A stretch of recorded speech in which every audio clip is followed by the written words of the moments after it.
So welcome everybody. I'm Liz Friedman. I am the CEO and co-founder of GPS Group Peer Support. And I am really pleased to be here with you today to talk about the MASStrong program and to tell you how to participate in it, what we're doing with this program, how we're bringing support directly to frontline healthcare workers like yourself, and how to get involved in this. And I'm going to tell you just a little bit more about GPS, Group Peer Support.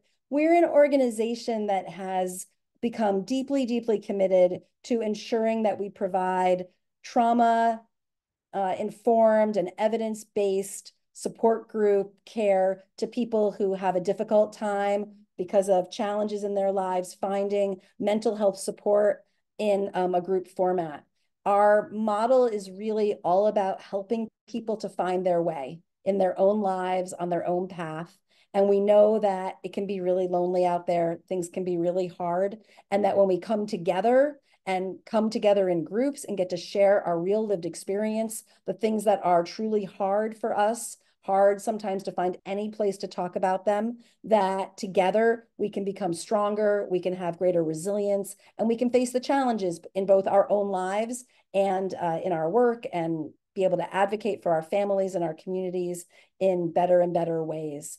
And today I am really thrilled to have Hope Tripp with me, who is also going to be sharing her story and talking about her experience as a personal care attendant. And Hope, I'd love you to have an opportunity to introduce yourself right now. So go right ahead, please.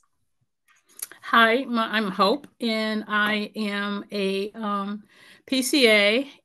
I was a PCA for my adult son, who was a C4 quadriplegic, and he had many, many needs. He had to have help with his toiletries, feeding, et cetera, et cetera.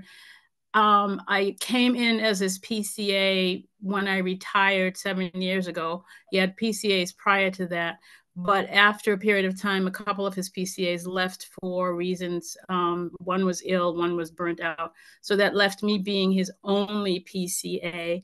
And it was very stressful for me and stressful for him because I'm his mom.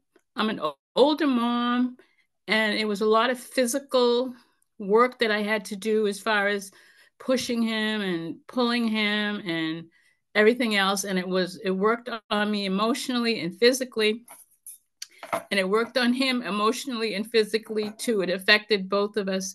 So, but it was something that I had to do. I couldn't not do it because that was my son, and it's something that I needed to do. And if he was still with me today, I would still be doing it. So it was an experience that I don't regret having, being his healthcare worker, being his PCA.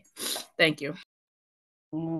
Thank you so much, Hope. And thank you for sharing your story. And as I said to you earlier, we honor your tears and we hold you in your experience with your son. And I, I know that being a personal care attendant is, for anybody who's a personal care attendant, it's something that really comes from the heart. And I think about other people who are also, attending or listening to this webinar. And I know that the kind of healthcare work that you do also comes from your heart.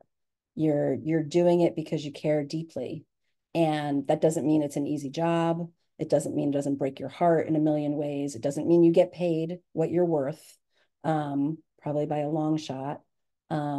But it does mean, like, it really speaks to sort of the goodness of people. And in this moment, in what's going on in Massachusetts and elsewhere in the country, we know that our healthcare system is really in a crisis. There's not enough people who are working in any part of the healthcare system, and the burden has just grown and grown and grown. We're going to talk more about that. And this is really the reason that we gave birth to the MASStrong program, is that we know that our healthcare workers are suffering. And I don't need to tell you this, because if you're attending this webinar or you're listening to this webinar, you're living it and you already know. What this program is about is giving support to people like you so that we can really help people to be able to heal from any trauma that they're carrying, to be able to develop resilience and be able to do the next day in this very, very important work.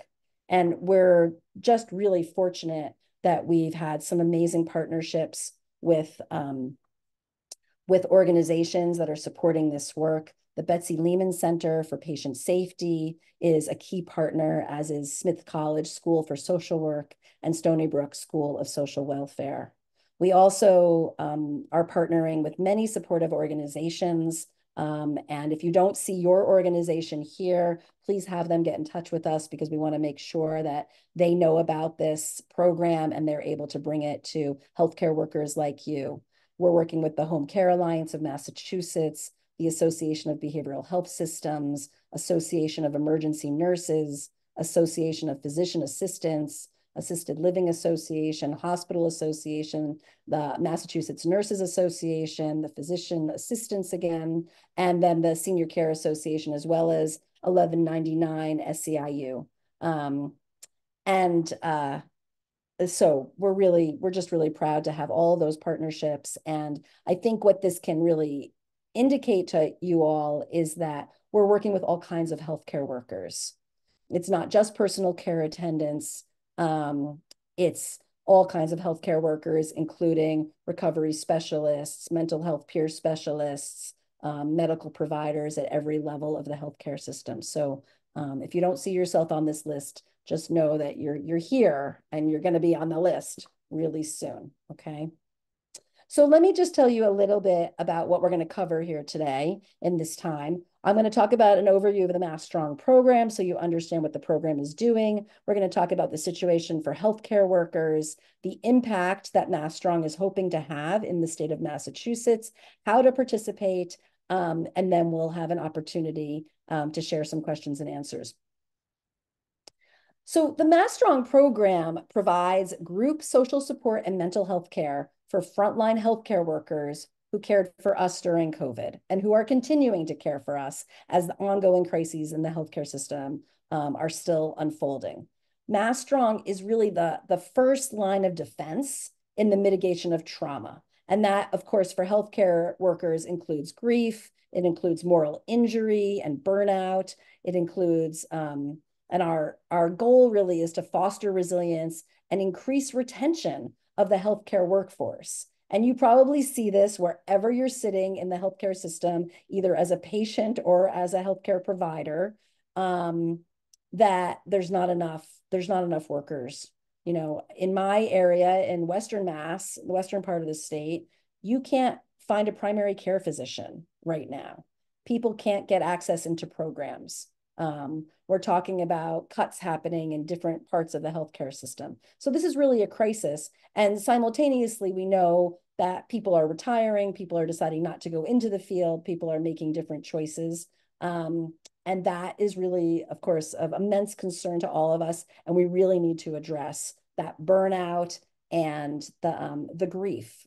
You know, and I think about the folks that we're working with who are in addiction recovery work, which is a big part of the work that we do at GPS Group Peer Support. And in that, you know, in that sphere of our healthcare system, of course, we see an enormous number of overdose deaths, and the trauma and the burden that people are carrying is just more than anybody should have to bear. There's a couple of folks who have been really key in helping us to be able to provide this program. One of them is Senate Majority Leader Cynthia Cream. And what she said is, I'm proud to support funding for this program. It's an important tool to combat the high rates of burnout, depression, and other mental health issues that affect the healthcare workforce and contribute to the current workforce shortage. Now we need to get the word out to healthcare workers that there is support available that is tailored to their unique needs and experiences. I really appreciate this, because really what this says to me is that the leadership all the way to the top of the administration in Massachusetts understands that we're having a critical problem, and they're putting resources like this program into place to be able to address it. This is Representative Ruth Balzer, who very sadly is retiring at the end of this legislative session. She's a psychologist and she's a leader on mental health public policy in the Commonwealth. What she said is the pandemic put an unprecedented burden on healthcare workers, and they're still paying the price emotionally and physically. I'm pleased that the legislature has funded this proven program to help the people who care for our most vulnerable residents recover from the trauma of the pandemic and develop the resilience needed to continue their life-saving work. This is exactly what these funds were intended for. So, I just want you to know that, because I think often we feel very, very alone in this work, and like nobody who is, actually leading this state understands these issues. And it's really their advocacy and their leadership that has made it possible for us to be able to offer this program. So I just want you to know that they're listening and they see the problem and they're trying to address it as well. So what does it look like? Again, I'm going to say a lot of things that I know you already know because you've been living it. And, what we know is that the invisible wounds that we experience because of our work as healthcare workers during COVID, but in the ongoing work that we've done since then, they don't even show up for a while until we have that moment of breath, until we can come off the battlefield. Once the war is over with COVID, that's when healthcare workers are going to start showing up with their mental health concerns. And, I think at some point, probably when Dr. Bundy said this, he's president of the Federation of State Physician Health Programs, there was this picture that COVID would be over. And of course, now we sort of understand it differently. Certainly, we have moved COVID into the sphere of sort of manageable, ongoing healthcare situations that we need to manage. And I think that what he's saying here really has shown itself to be true, because what we're seeing now is such a greater stress on the healthcare system and on the mental health of our healthcare workers than ever before. The numbers of folks who were leaving the healthcare fields during COVID has only continued and increased. And the strain on the system just continues to show itself. We have not really had a break in a way that we thought we might in a sort of post-COVID moment. That moment just doesn't seem to be arriving.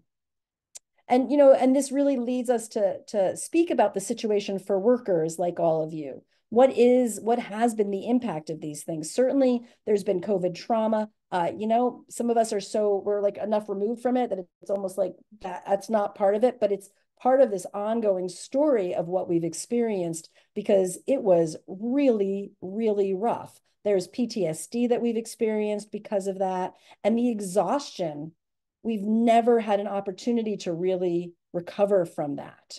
We've had personal losses. They continue. The fentanyl pandemic now has really taken over Massachusetts, and our death rate is increasing because of that. And this idea of moral injury, I think, is a really critical one. The idea of moral injury is that because we're healthcare workers, we want to do good. We want to take care of people, right?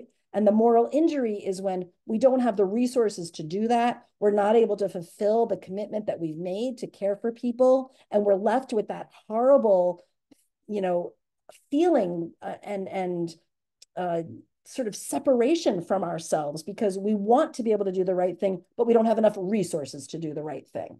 And that's what moral injury is. And we're sort of left with that in the healthcare system and with healthcare workers constantly, which of course leads to burnout, and it leads to that lack of ability to fill our own tank again and to take on another day. And many of us as healthcare workers are thinking about leaving the field or trying to figure out what other work can we do, because it just doesn't seem sustainable. And part of that is that we're isolated from colleagues. As we have less people working on our team, there's more work to do. There's less opportunity for connection. There's less opportunity for that camaraderie and for that ability to talk about the difficult situations. And then there's also, of course, job-related illness and injury. And I think that these last 2 points are incredibly critical, wages have not kept up with the cost of living. So we don't have enough money to take care of ourselves, even though we're working full-time or more than full-time jobs. And that means that we have difficult accessing and prioritizing our own health care, right? And part of that is our own mental health care. And Hope, I wanted to pass it to you right now so that you could talk about what your experience is as a frontline healthcare worker, and what parts of some of what I just spoke to really resonate with you and your lived experience as a healthcare worker. Um, uh, it's the the working, the hours that you work, and you're not necessarily being making the amount of money that you should be making based on the hours and the stress of the job. And as I said before, I was my son's PCA, and it was stressful for me, hard for me, and I would want to vent, and I couldn't really vent. I couldn't vent to him, and there was really nobody for me to vent to. So I took everything home, and when I came home, I would vent to myself, and sometimes I would cry because it was very frustrating. So yeah, that was my experience as being a healthcare worker. Yeah, thank you. Thank you so much. The challenges aren't, of course, just for the individual workers, although the challenges are significant, as you just spoke to, Hope, and they're not going to get resolved overnight. The other challenges that are really apparent are that the healthcare organizations are also suffering because individual workers are suffering. So, of course, we're having staffing shortages, we have high staff turnover, and because of that, that leads to poor or dangerous client to staff ratios, which makes the work even more difficult. There's an increase of injury and accidents, both for the staff and for patients or clients, because there's not enough folks there. And this, of course, in turn, increases the cost of recruitment and training, which affects the bottom line of organizations, and overall makes it just more challenging to deliver that high quality healthcare that we've all come to expect, and I would say deserve, as a human right, that we deserve the dignity of being able to receive the good healthcare that we need when we need it. And this whole situation has put us in an absolute crisis. There's many pieces of this that we need to address. And the piece that MASStrong is really trying to take care of is how do we help with the burnout and the mental health crisis and fatigue that our healthcare workers are experiencing directly. It's imperative that the people who care for our most vulnerable community members have access to care ourselves. That really is the bottom line. When I think about how hard healthcare workers are working and how little time they have to do any kind of care for themselves, it's just deeply upsetting to me, because we really need to be taking care of the people who are taking care of us, right? It's like that airplane metaphor we've used a million times, right? Like, we have to be able to put the mask on ourselves before we put it on the person next to us. And that's the same with healthcare workers. And yet, time and time again, we just ask them to keep on going, keep doing the next thing, and sacrifice themselves. And that sacrifice has to stop. We have to be able to really get them care and treat them with as much kindness and love and compassion and care and commitment as they do for all the rest of us when they're caring for us. What we believe is that healthcare workers have feelings and concerns that are legitimate, that the places where we are upset about things not going well in the healthcare system, that's legitimate. That's real, and it's not our fault. And we're in situations and in workplaces that have many, many challenges, and we have to experience that and live with that and often suffer with that. We also believe that for healthcare workers, speaking our truth is a revolutionary act, that it is important for us to actually say what the situation is, both for ourselves personally and for what the situation is in the workplace, because through that saying of it, we can understand what the problems are, and we're going to be able to move forward more effectively to be able to address them. We also believe that our work is important, that the work of healthcare workers is critically important, and it needs to be remembered at all times, valued, thanked, and appreciated in all the ways that we know to appreciate people, including how much we're paid, how much time off we have, and being able to have relief and a team that's backing us. We also believe that healthcare workers deserve all the love and care that we give to other people. That it can't be that we are just a one-way giving force and that we just keep giving and giving and giving, that we have to be able to receive for ourselves. We have to be able to get that care and tenderness and an opportunity to have a break, to refresh, to be able to talk about what's real. And lastly, we believe that together we can face the challenges before us. There are a lot of challenges before us in terms of how we're going to move forward with the healthcare in our state and across the country, how we're going to make sure that we provide it to people, how we make sure that we prioritize the funding and all the other resources that we need to make sure that healthcare workers and our healthcare system is working well. And we believe that we can do that together. Next, I'm going to tell you a little bit about GPS MASStrong groups, our support groups, because this is the major thing that we're doing at the MASStrong program is we are providing MASStrong support groups to healthcare workers like yourself, and we are making them available for free. And in fact, we're paying people and compensating people for their time to attend them. And I'll tell you more about that.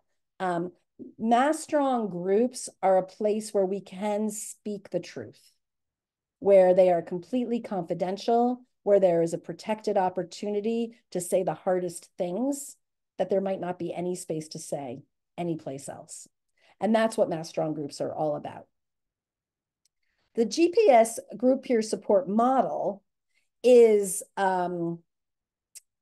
it includes all of these elements, and I'm going to go through them one by one because I really want you to understand what we're talking about when we talk about a GPS group in the MASStrong program. One is that GPS groups provide trauma-informed and community-based mental health care. So that is an opportunity for us to come together in community settings. In the MASStrong program, that's all online. We're not doing any of that in person on the ground. We're doing that online because online we're able to actually provide people with confidentiality, with easy access, with the opportunity to be able to talk to their peers in a private setting away from work. GPS also promotes personal resiliency, self-efficacy, and empowerment. And we do that through creating these opportunities to be able to hear each other and really to hear ourselves speak. A lot of times we're suffering and we're suffering alone. And so what we want to do is we really want to increase social support. We want to diminish isolation. The isolation is brutal. It's absolutely brutal. Even if you're working with other people, do you really have time to connect with them? Because the work is kind of endless. And when I think about the work that you do, Hope, in particular, and other personal care attendants, the work is actually completely isolating because you're usually in a one-on-one relationship with the person that you're caring for. And that is true for many of us in the healthcare world. And this can be true even when there are other people around. We're still in that one-on-one relationship, and we never really have an opportunity to be with each other, get that social support, and diminish that isolation. And what we know is that when we do that, we can reignite our commitment to work and realignment with a mission, right? I mean, again, we went into this work because we care deeply. Nothing about that has really changed, except that there may be a lot of exhaustion sitting on top of it, a lot of burden, a lot of heartbreak that's sitting right on top of that. And we know that when we have an opportunity to have tears, when we have an opportunity to express our frustration, when we have an opportunity to talk about our overwhelm and our exhaustion, then we can start to heal those things and we can become realigned with our own mission, which is really a relief because we want to love what we're doing every day. That's what keeps us going, and that's what feeds us through the difficult times and allows us to be the best caregivers that we know how to be. And lastly, our peer support groups help enhance problem-solving abilities and conflict resolution skills, so that when you receive that support, one of the things that's always wonderful in a GPS support group is you hear other people who are going through similar challenges.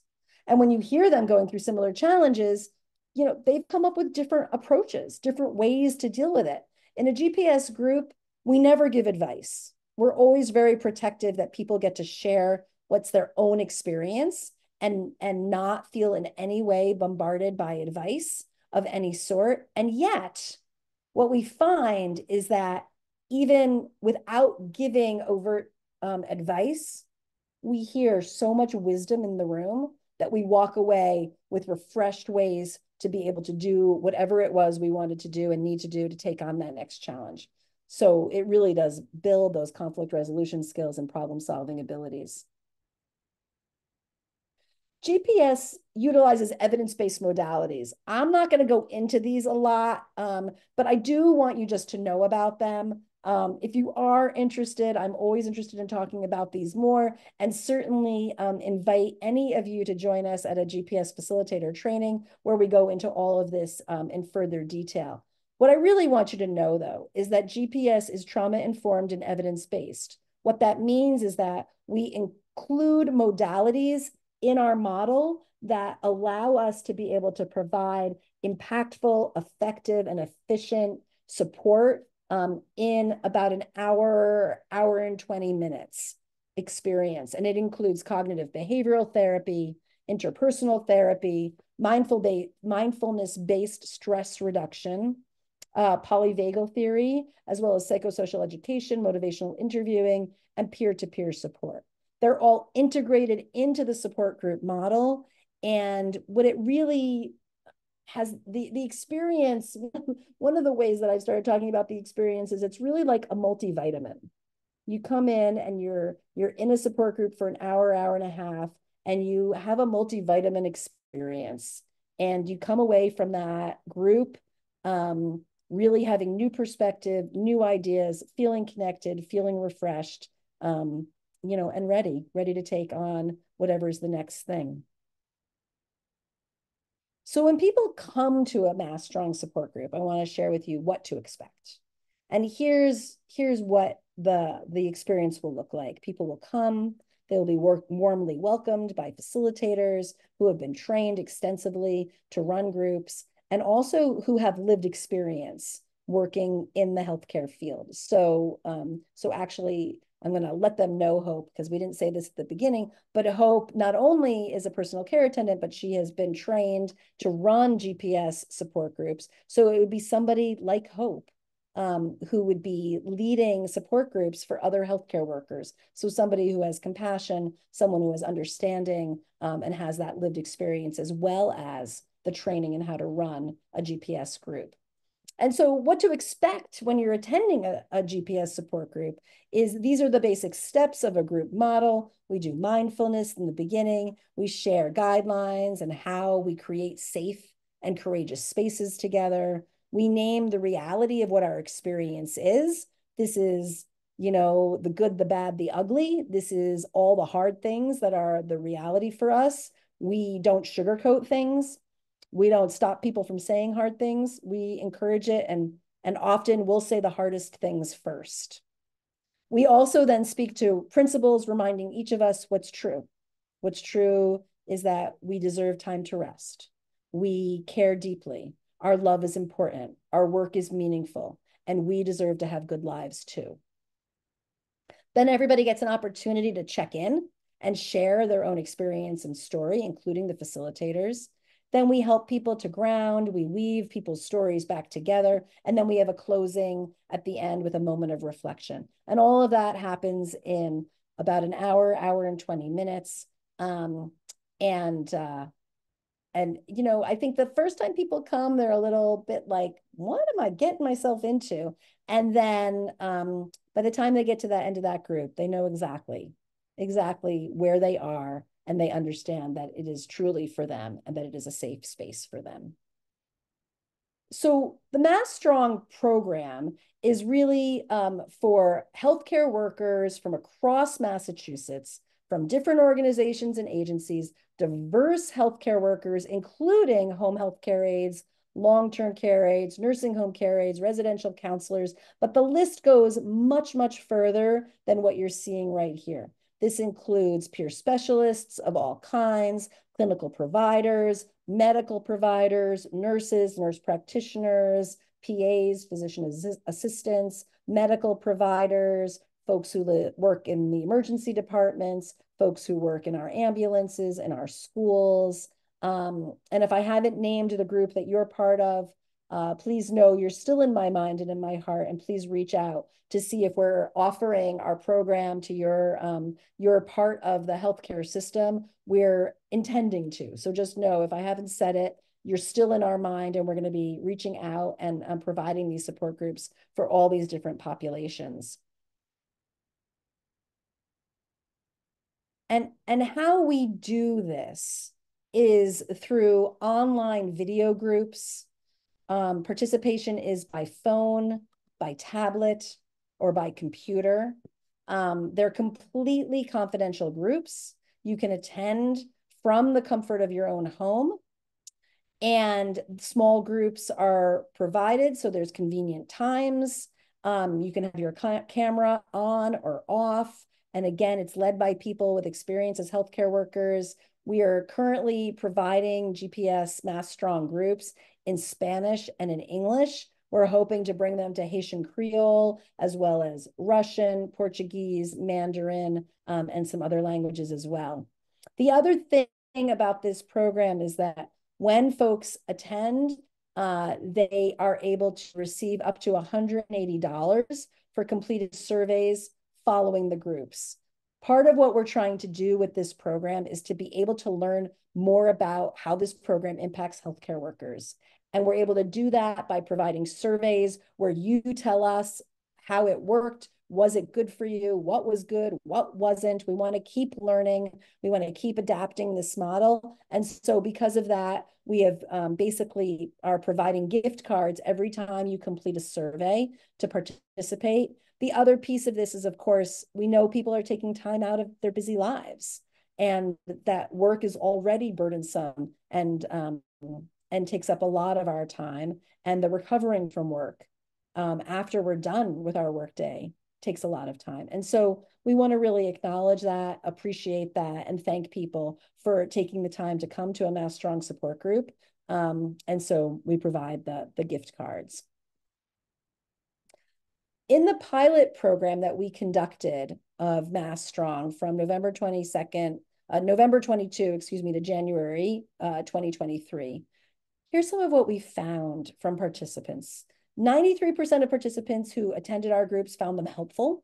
100% said they would like to attend more groups. 97% of participants said they would recommend this program to other people like them. And we asked participants what they found helpful in particular.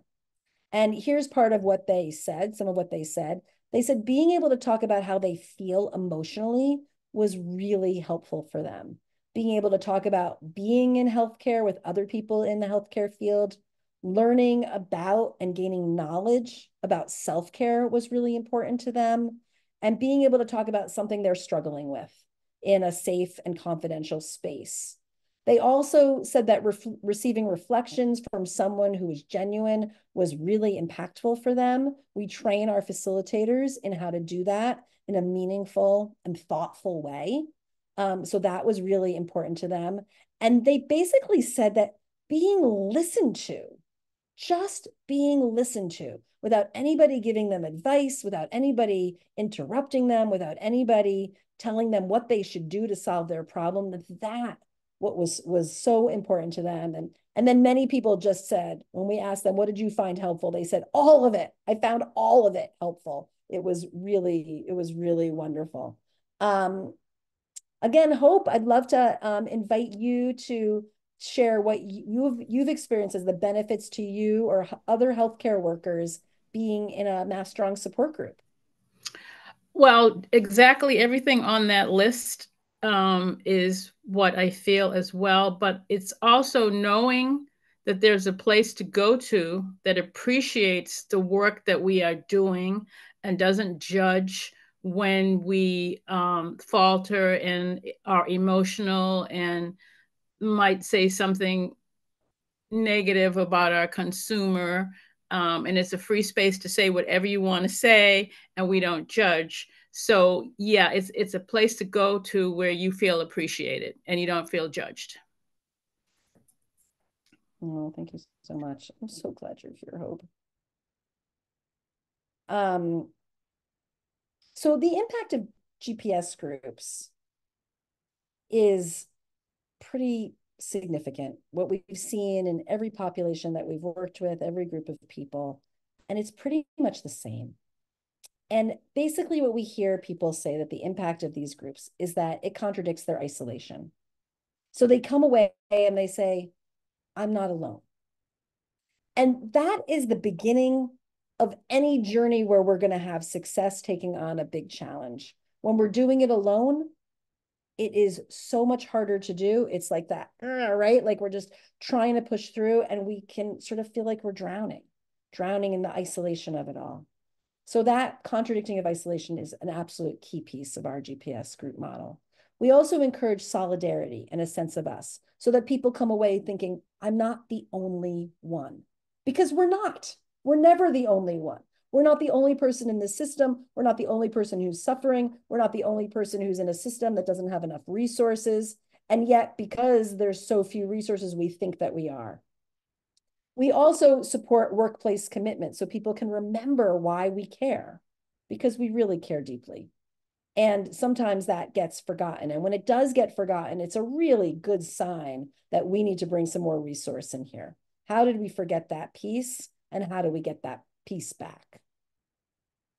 We also have noticed that people start prioritizing self-care differently, and they start to think about deserving, like actually deserving to take care of themselves. And I don't mean in some like spend more money kind of fancy way of taking care of ourselves. I mean like the fundamentals, like prioritizing sleep, prioritizing exercise, time away, getting a chance to have a breath, getting a chance to have a moment, advocating for ourselves. That's a form of self-care.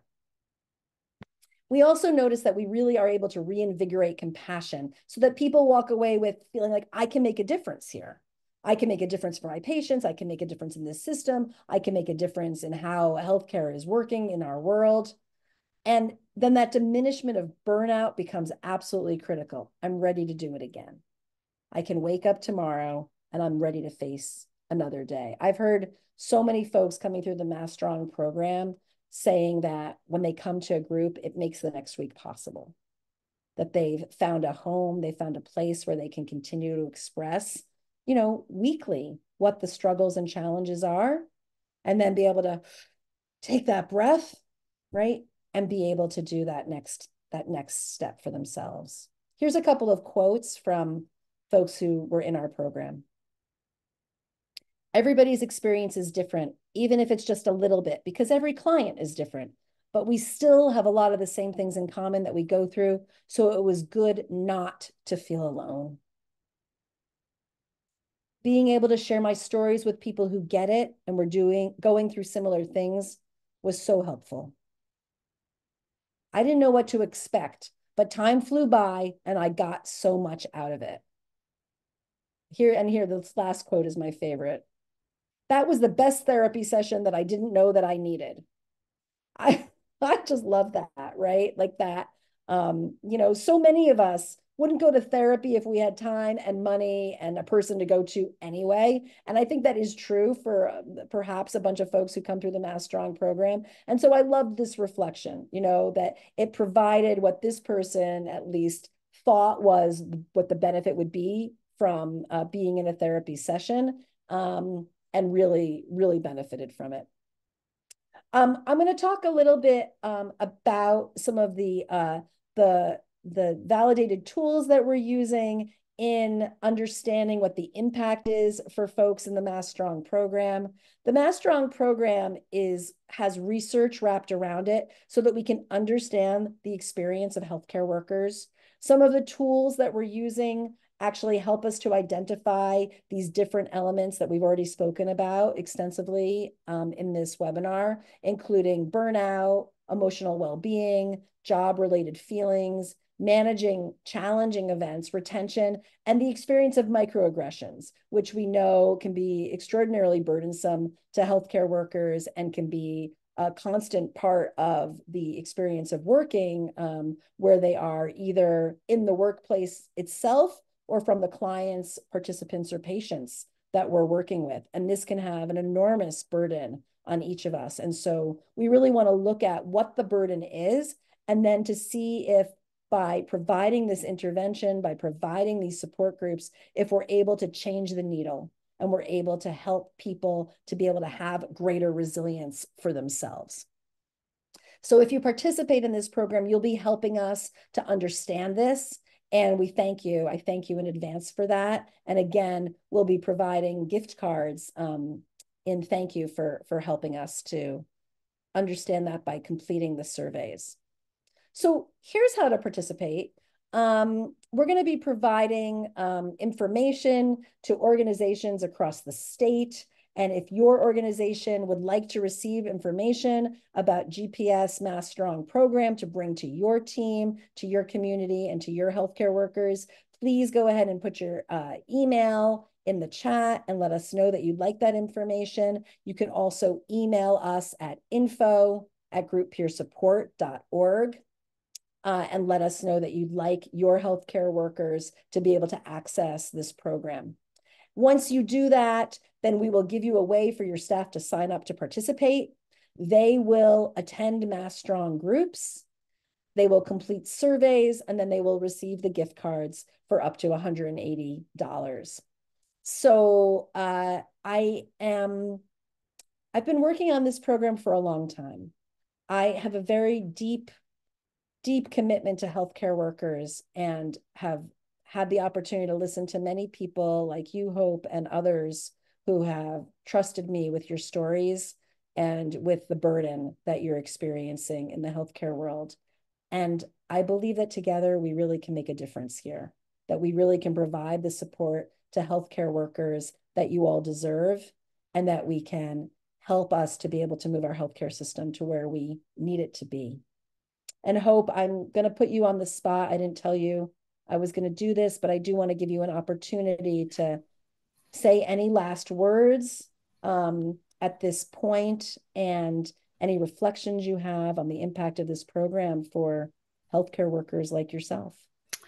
I'm going to say, I think it's a great place for healthcare workers to go to, and they can commiserate with each other about whatever issues they're dealing with. And it will help them to navigate through their difficulties. And this GPS is a group that acknowledges what it is the healthcare workers are going through. And they acknowledge it, and they let them know that they, the GPS support group, know that what they're going through is real to the healthcare workers. They don't poo-poo the whole idea. They want to confirm to them that they know what they are actually going through. And I believe that being part of this group will help the various healthcare workers to deal with their patients or consumers or whoever it is whoever it is they're working with, who can be difficult, and it'll go give them a new perspective, because they'll know that they're not alone, and there are other people out there that are going through the same thing. And they also know that when the time comes for them to join the group, that this is a place that they can actually vent with no consequences. So that's what I take away from it. Thank you.